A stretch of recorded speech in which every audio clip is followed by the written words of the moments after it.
사도행전 28장 30절과 31절 두 절의 말씀을 저와 여러분이 합독하도록 하겠습니다. 같이 읽습니다. 시작.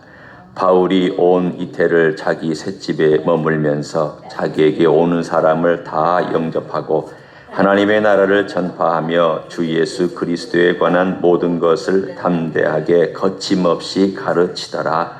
아멘. 누가라고 하는 이 책의 저자가 누가복음과 사도행전을 썼을 때는 한 책입니다. 묶여 있는 거예요. 이렇게 묶여 있어요. 그러니까 우리가 흔히 보면은 한 책에 앞에 있는 전편, 후편 이렇게 볼 수 있는 겁니다. 우리는 한편으로는 다행이기도 하고 한편으로는 불행이기도 한데 책이 떨어져 있습니다. 그 사이에 요한복음이 끼어 들어와 있죠. 그 목적은 복음서기 때문에 그렇습니다. 그러나 또 요한복음은 공관복음은 아닙니다. 공관복음은 마태, 마가, 누가. 공관이라고 하는 것은 비슷한 관점을 가지고 예수님의 생애를 적었다 해서 공관복음입니다. 그런데 이 사도행전이 누가복음과 함께 우리가 좀 같이 살펴볼 필요가 있습니다. 왜냐하면 오늘은 사도행전의 결론을 제가 내릴 것이기 때문입니다. 누가복음은 하나님의 아들이신 성자 그리스도께서 이 땅에 인자로 오셔서 우리를 섬겨주신 이야기입니다. 그래서 그분이 오셨다라는 것이 누가복음 1장에 보면 계속 강조가 됩니다. 세례 요한이 온 것도 그분 때문에 미리 준비하러 온 것이다. 그리고 마리아를 방문한 것도 그분이 오실 것이다. 그리고 사가랴가 1장 마지막에 노래한 것도 빛이 비춰서 우리에게 오셨다. 우리를 돌보아 내려오셨다. 돌보기 위해서 내려오셨다. 그게 1장의 주제입니다. 그러니까 1장의 주제는 예수 그리스도께서 이 땅에 오실 것, 그리고 오신 것을 얘기하는 이야기입니다. 그래서 예수님은 누가복음에서 이 땅에 오셔서 우리를 섬겨주셨고 이 땅에 인간이 되셔서 우리 곁에서 우리를 섬겨주셨습니다. 그리고는 예수님은 자신의 사역을 다 마치시고 승천하셨고 1장에 그 승천하신 이야기가 마치 연결고리처럼 나타났는데 1장에 예수님께서 올라가시기 전에 이렇게 약속하셨습니다. 기다려라. 약속한 성령께서 내려오실 것이다. 그래서 예수님께서 승천하신 다음 사도행전의 이야기는 성령의 이야기입니다. 성령께서 내려오셔서 이제는 우리 곁에 머무시는 것이 아니라 우리 안으로, 내 안으로 들어오셔서 이 놀라운 예수 그리스도의 사역을 행한다는 이야기입니다. 이게 전체 줄거리입니다. 누가복음은 우리 곁에 오신 하나님의 아들. 사도행전은 우리 안으로 오신 하나님의 영, 성령님. 그래서 오늘 사도행전의 마지막을 보면은 이 모든 이야기의 초점이 잘 보십시오. 31절에 보면은 거기에 모든 이야기가 다 집약되어 나옵니다. 하나님의 나라. 누가 전한 것입니까? 누가 와서 여기에 대한 설교를 하셨습니까? 누가 가져오셨습니까? 누가 이것을 사람들에게 보여주셨습니까? 바로 예수 그리스도 그분이 가져오신 나라가 하나님의 나라입니다. 여러분이나 저나 지금도 2000년이 지난 지금도 하나님의 나라를 경험하며 삽니다. 다는 아니지만 다는 아니라는 것이 완전히 하나님의 나라를 경험하지 않는다는 뜻입니다. 여전히 아프고요. 여전히 힘든 일 생기고 여전히 고난도 있고 세상에는 전쟁도 있고 비극적인 사건들 계속 터집니다. 그러나 그럼에도 불구하고 하나님의 나라는 침투해서 들어왔습니다. 이 어둠 속으로 빛이 들어와서 우리가 빛 가운데 살 수 있는 은혜를 받았습니다. 그게 하나님의 나라입니다. 장차올 하나님의 나라도 있지만 지금 역사하고 있는 하나님의 나라가 오늘 계속 하나님의 나라를 전파하는 이야기. 예수님은 그 하나님의 나라를 전파하셨고 하나님의 나라를 위해서 오셨고 하나님의 나라를 위해서 희생하셨고 하나님의 나라가 능력이라는 걸 보여주셨고 하나님의 나라가 죄사함이라는 걸 보여주셨습니다. 그리고 성령님은 그걸 계속 교회에 믿는 자에게 그리고 온 세상에 적용시키기 위해서 일하고 계십니다. 그런데 여러분 참 재미있는 게 있습니다. 우리 말로는 표현이 안 돼요. 하나님의 나라를 전파하며 주 예수 그리스도에 관한 모든 것을 담대하게 거침없이 가르치더라. 우리 말로 번역되어 있는 맨 마지막 단어는 무엇입니까? 가르치더라. 원래 원어에는요, 원래 이 헬라어로 이 책을 썼을 때 맨 마지막 단어는요, 거침없이라는 단어입니다. 거침없이. 그러니까 제가 만약에 번역한다면 하나님의 나라를 전파하며 주 예수 그리스도에 관한 모든 것을 가르치더라. 담대하게 거침없이. 느낌표 딱 이렇게 이 말이에요. 여러분이 지금 느껴보시라고 제가 지금 이렇게 얘기를 번역을 합니다. 맨 마지막에 누가가 정말 심혈을 기울여서 저자는 그 마지막 말 한마디가 중요하잖아요. 한 단어가 중요하잖아요. 거기다가 모든 심혈을 기울이잖아요. 첫 번째도 모든 심혈을 기울이지만 마지막에도 피어리드를 찍기 전에 쓰는 단어가 아주 핵심이 될 수 있잖아요. 누가의 마지막 단어는 뭐냐면 거침없이라는 단어입니다. 이 단어는 신약에 한 번밖에 안 나옵니다. 이 거침없이라는 단어의 뜻이 뭘까? 우리는 그 단어의 일반적인 뜻은 알아요. 거침이 없다. 방해물이나 그 막는 것이나 어떤 것들을 다 뛰어넘고 거침없이 진격한다. 이렇게 우리가 이해할 수 있습니다. 그런데 여러분, 이 저자 누가의 직업이 무엇인지 여러분 아시죠? 의사입니다.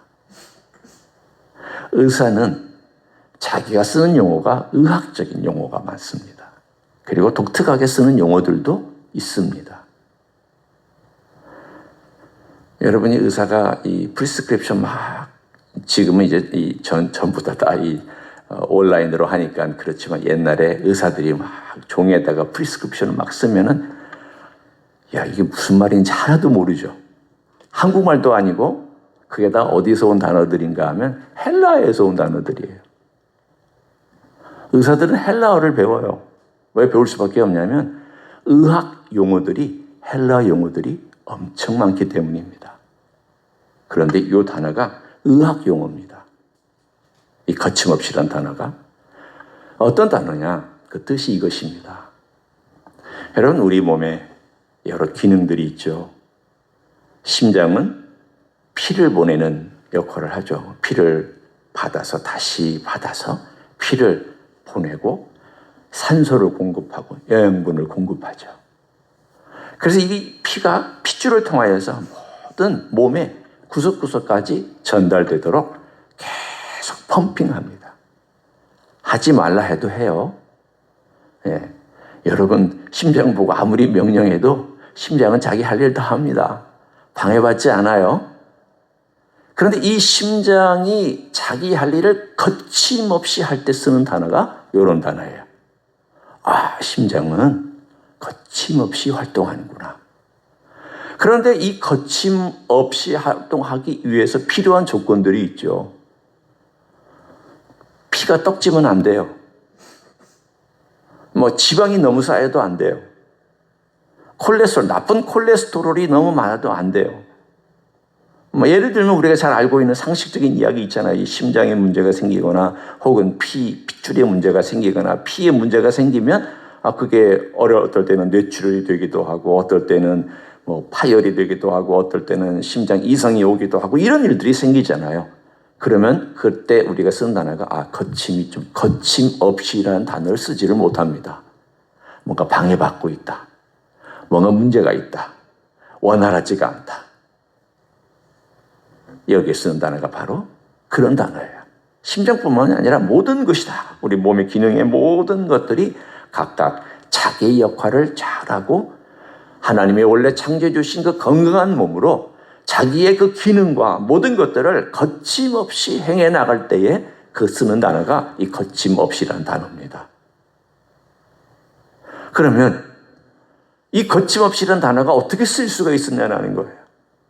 우리 몸이야 하나님이 창조해 주신 거니까 하나님이 창조한 기능대로 살 때, 건강하게 살 때, 좋은 음식 먹고 좋은 산소 흡입하고 그리고 건강한 생각하고 그리고 우리의 삶 속에서 많은 건강한 것들을 행할 때에 우리 몸의 기능들이 원활하게 움직이잖아요.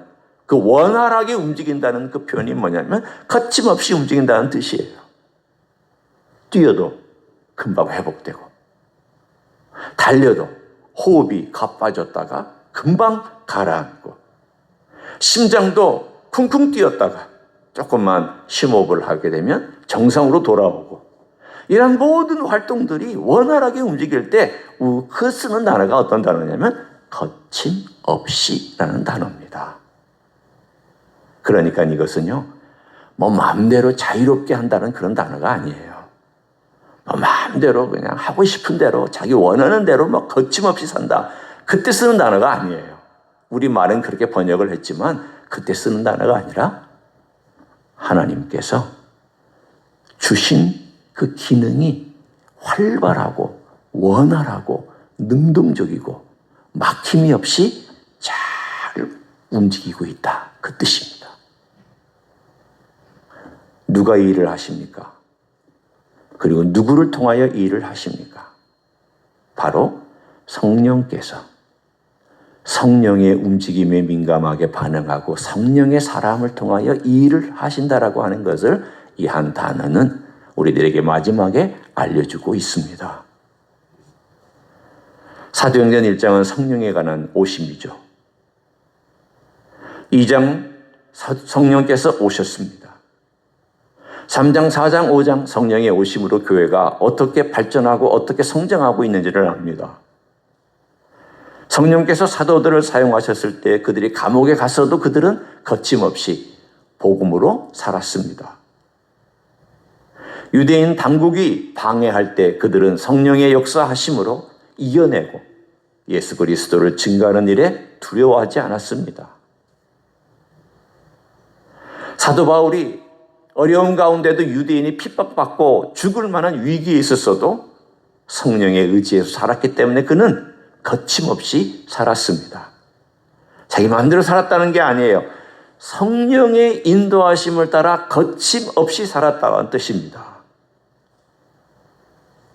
감옥에 가서도 우리가 읽었던 26장, 7장, 8장 혹은 그 전에 있었던 이야기 가운데 법정 앞에서도 그는 거침없이 예수 그리스도를 증거했습니다. 왜냐하면 그는 성령의 사람이었기 때문입니다. 배가 파선하고 죽음의 위기에 있을 때에도 그는 두려워하지 않았습니다. 물론 처음엔 두려워했지만 그러나 그는 결국은 하나님께서 나를 로마에 보내서 가이사 앞에 세우실 것이라고 믿었습니다. 왜냐하면 그는 그리스도의 사람일 뿐만이 아니라 성령의 사람이었기 때문입니다. 우리는 하나님이 어떻게 인도해 가실지를 모릅니다. 어떤 때는 좋은 일 생깁니다. 어떨 때는 힘든 일 생깁니다. 바울이 경험한 것처럼 배가 파선하는 역경이 생깁니다. 사도 바울이 배가 파선할 것을 기도했겠습니까? 나는 역경을 좋아한다라고 그가 환영했겠습니까? 세상에 역경을 좋아하는 사람이 어디 있습니까? 힘든 거 좋아하는 사람이 어디 있습니까? 다 없죠. 힘든 거 다 안 좋아합니다. 그러나 하나님께서 어디로 나를 인도하시든지 어느 곳에 나를 놓으시든지 내가 하나님의 사람, 예수의 사람, 성령의 사람이라는 것을 잊지 않고 살아가는 사람이면 이런 일이 일어날 줄 믿습니다. 거침없이. 이 거침없이 살아가는 이 일에 관하여서 제가 이제 사도행전 외에 다른 곳을 통하여 조금만 보충 설명을 하기를 원합니다. 바울이 이 셋집에서 2년 동안 살았습니다. 그런데 살았다고 해서 여러분이 아는 것처럼 자유롭게 집안을 막 돌아다닐 수 있는 그런 형편은 아니에요. 아까 어제도 제가 말씀을 드렸지만 군인들이 지키고 있었고요. 군인들과 함께 거주해야만 했습니다. 그것을 빌립보서는 이렇게 표현하고 있습니다. 여러분이 이제 사도 바울이 그때 어떻게 살았는지 이게 바로 그 이야기구나라는 것을 여러분이 이제 연결시킬 수가 있습니다. 빌립보서 1장을 제가 여러분에게 읽어드립니다. 1장 12절 형제들아 내가 당한 일이 도리어 복음 전파의 진전이 된 줄을 너희가 알기를 원하노라. 무슨 뜻입니까? 다른 사람들은 생각할 때 바울이 갇혔다. 이제 활동이 그쳤다. 이제 더 이상 복음 전파하기가 힘들어졌다. 그는 이제 끝났다. 그런데 오늘 여기에 보세요. 당한 일이 도리어 복음 전파의 진전이 되었다라고 고백합니다. 어떻게 된 것입니까? 13절 이러므로 나의 매임이 그리스도 안에서 모든 시위대안과 그 밖의 모든 사람에게 나타났으니 바울이 셋집에 있는 동안 시위대는 궁정을 지키는 그리고 황제와 함께 연결되어 있는 군인들입니다. 쉽게 얘기하면 엘리트 군인들입니다. 로마 자제들 중에서도 특별히 뽑고 뽑아서 로마를 수비하고 황제를 보호하기 위해서 훈련시킨 군인들입니다. 아주 똑똑한 군인들입니다. 이 사람들이 대략 한 4교대 정도로 나누어서 바울 곁에서 바울 손목, 오른손과 그 군인의 왼손, 이쪽에는 바울의 왼손과 그 군인의 오른손으로 이렇게 묶어서 같이 활동합니다. 4교대로. 그러면 한 대여섯 시간을 바울과 함께 이 두 사람이 같이 보냅니다. 여러분, 이게 자유롭습니까? 여러분 그렇게 한번 살아보신다고 하면 가정해 보십시오. 내 곁에 24시간, 2년 동안 두 사람이 계속 교대하면서 내 곁에 머물고 있습니다. 그러면 좀 있으면 온 사람 또 올 거 아니에요. 좀 있으면 또 보죠. 그리고 그 사람은 지금 뭘 듣고 있냐면 바울이 계속 복음 전하는 것을 대여섯 시간 듣고 있습니다. 그리고 교대에서 가죠. 그러면 다른 손님들이 또 오면 바울이 또 복음 전파하고 그들과 대화하는 걸 또 계속 듣습니다. 얼마나 귀에 못이 박히도록 그 시위대 사람들이 들었겠습니까? 처음에는 참 이상한 사람이라고. 이 유대인 참 이상한 유대인이라고. 아니 우리가 들어보면은 크게 범죄한 것 같지도 않고 아주 학식도 많고 사람들이 이렇게 몰려와서 사람들이 이야기를 듣는 거 보면은 뭔가 있는 사람인데 어떻게 해가지고 이렇게 갇혀서 황제에게 가이사에게 호소를 해가지고 심판을 받게 되는지 처음에는 궁금하기도 하고 처음에는 이상하기도 하고 처음에는 이상한 할아버지라고 아저씨라고 그렇게 생각할 거 아닙니까? 이 군인들은 전부 다 젊은 군인들이니까. 사도 바울은 이제 60대에 들어갔으니까.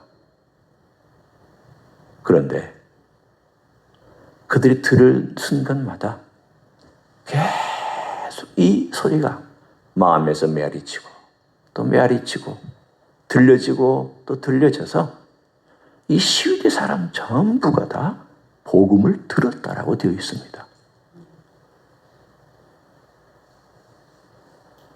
하나님 놀랍지 않아요?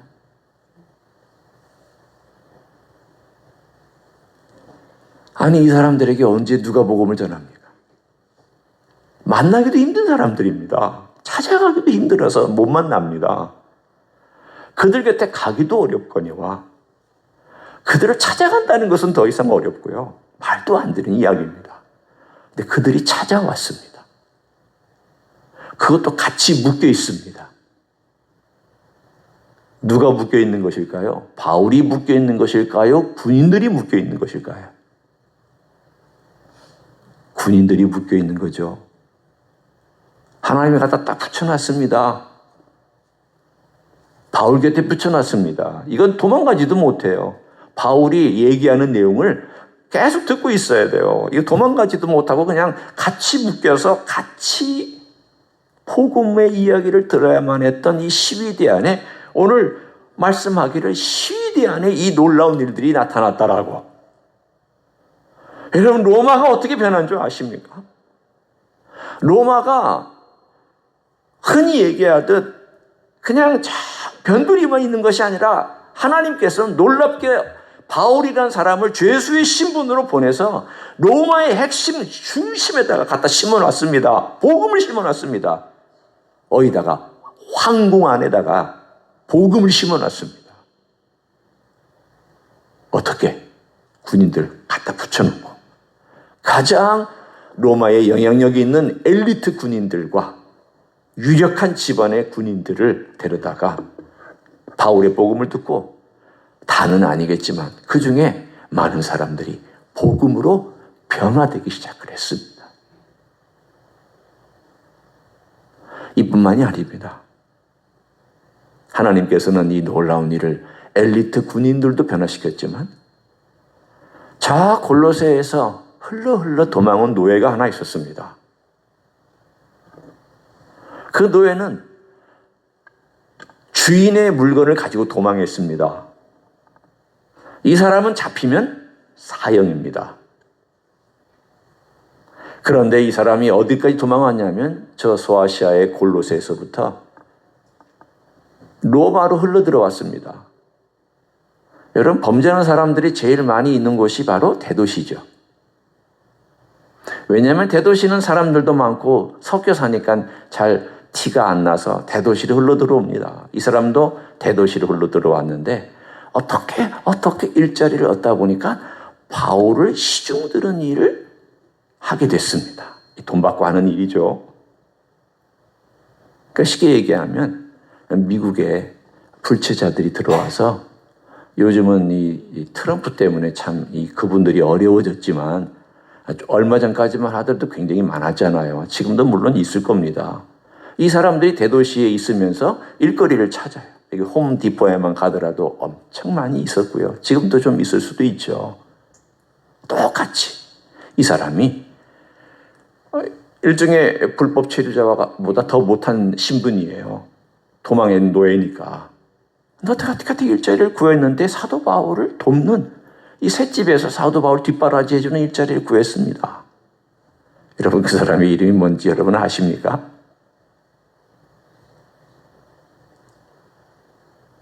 아셔야 되는데 성경에 나오기 때문에 빌레몬서에 나오는 이야기예요. 빌레몬서 오네시모입니다. 오네시모. 이 빌레몬이라고 하는 주인에게서 도망해가지고 어떻게 하나님의 섭리가 참 놀랍잖아요. 이 노예가 바울을 만났어요. 바울을 만나가지고 바울이 말씀하는 것을 계속 듣고 있고 또 바울의 역사를 보았죠. 그래서 그가 예수 그리스도를 믿는 그리스도인이 되었습니다. 그리스도인이 된 다음에 그가 놀라운 하나님의 사람이 되었습니다. 그래서 그를 빌레몬에게 돌려보내면서 이렇게 얘기를 합니다. 그는 내게 유익한 종이다. 아니, 형제다. 내가 이 사람을 너에게 돌려보낸다. 그러니 그를 용서해줘라. 그리고 그가 너에게 끼친 손해는 내 장부에 달아놔라. 내가 갚아줄게. 생각해 보십시오. 바울이 지금 여기 셋집에 갇혀 있는데 갚아줄 수 있을까요? 없을까요? 제가 볼 때 물리적으로 갚는다는 말은 아닐 것 같아요. 그 말은 내가 얼마든지 너에게 하라는 거 다 할 테니까 용서해주고 그를 다시 나한테 보내주면 좋겠다. 나에게 보내줘라. 그는 내게 너무 유익한 사람이다. 노예도 변화시키는 놀라운 역사가 어디서 일어났습니까? 이 셋집에서 일어났습니다. 갇힌 자리에서 일어났습니다. 그 이야기가 어떤 단어냐면 거침없이, 거침없이. 성령의 사람은 감옥이라도 갇힌 데에서라도 그리고 어려운 상황에서라도 거침없이 살아가는 하나님의 사람입니다. 우리는 어떻게 살아야 할까요? 내가 막 내 마음대로 거침없이 살면은요, 거침돌이 됩니다. 그러나 성령에 살면, 성령의 의지에서 살면, 성령의 사람이 되면 거침없이 살아갈 수 있습니다. 남을 도우면서도 거침이 없고, 남에게 덕을 끼치면서도 거침이 없고, 남을 자유롭게 만들어 주면서도 거침이 없고, 그리스도의 복음을 전하는 일에도 거침이 없고, 그리스도의 사람으로 거침없이 이 땅에서 담대하게 살아가는 하나님의 사람이 될 줄로 믿습니다. 그런 성령의 사람이 되시길 예수님의 이름으로 간절히 축원합니다. 기도하겠습니다. 함께 통성으로 기도하기를 원합니다. 누가복음과 사도행전은 한 책이며 그 책의 맨 마지막은 거침없이라는 단어로 끝이 납니다. 그 거침없이 살았던 사람들이 있습니다. 예수님이 그렇게 사셨고, 베드로가 그렇게 살았고, 바울이 그렇게 살았습니다. 이제 우리 차례입니다. 우리도 성령의 사람이 되어 거침없이 살아가는 삶이기를 원한다고 다 같이 통성으로 기도하시겠습니다. 하나님 아버지 감사합니다. 오늘도 우리 주님의 놀라우신 은혜와 주님의 도우심을 따라서 우리가 거침없이 살아갈 수 있기를 원합니다. 주님 함께하여 주시기를 원합니다. 주님, 우리가 성령의 사람이 되기를 원합니다. 성령의 감동으로, 성령의 능력으로, 성령의 권능으로 하나님의 증인이 되고 우리 주 예수 그리스도의 증인이 되기를 원합니다. 우리의 몸과 우리의 마음을 감동하여 주시고 우리의 정신을 감동하여 주시고 우리를 주님의 사람으로 이끌어 주시기를 간절히 간구를 드립니다. 주님, 우리의 능력으로는 안 됩니다. 우리의 힘으로는 안 됩니다. 우리는 어리석어서 할 수가 없습니다. 연약한 인생들을 들어 사용하시는 주님이시지 않습니까? 베드로 같은 사람 사용하시지 않습니까?